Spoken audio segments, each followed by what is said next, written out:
સુરત મહાનગરપાલિકાને લઈને આમ આદમી પાર્ટી દ્વારા પ્રથમ ઉમેદવારોનું લિસ્ટ છે તે જાહેર કરી દેવામાં આવ્યું છે। આ લિસ્ટમાં 75 ઉમેદવારોની પસંદગી કરવામાં આવી છે અને કોને કોને આ વખતે સુરત મહાનગરપાલિકામાંથી ઉમેદવારી કરવાનો મોકો મળ્યો છે તેની વાત કરીશું આ વિડીયોમાં।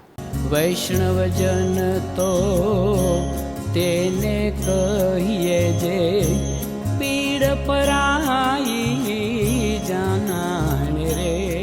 નમસ્કાર, નવજીવન ન્યૂઝમાં આપનું સ્વાગત છે। હું છું જયંત દાફડા।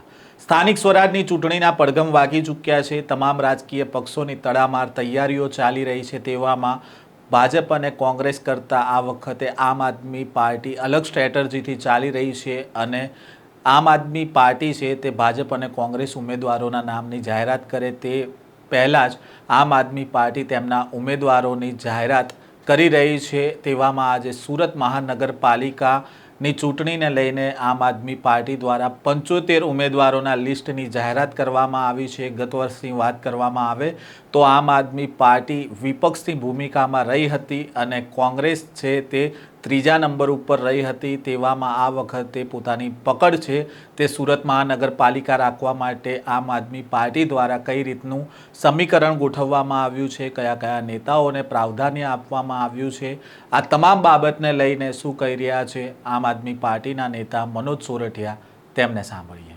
આજે આપ સૌને જણાવતા આનંદ થાય છે કે આમ આદમી પાર્ટી ગુજરાતની અંદર આ સ્થાનિક સ્વરાજની ચૂંટણીમાં મજબૂતીથી તમામ સીટો ઉપર પોતાના ઉમેદવારો ઉતારવા જઈ રહી છે અને જ્યારે સ્થાનિક સ્વરાજની ચૂંટણીની વાત હોય ત્યારે સુરત મહાનગરપાલિકા એ હંમેશાથી ગુજરાતની અંદર ભારતીય જનતા પાર્ટીના કાન આંબળવાનું અને આંગળી ચીંધવાનું કામ કર્યું છે। આજે અમે સુરત મહાનગરપાલિકા માટે અલગ અલગ વોર્ડની અંદર અલગ અલગ સીટો ઉપર 75 જેટલા ઉમેદવારોની પહેલી યાદી જાહેર કરવા જઈ રહ્યા છે।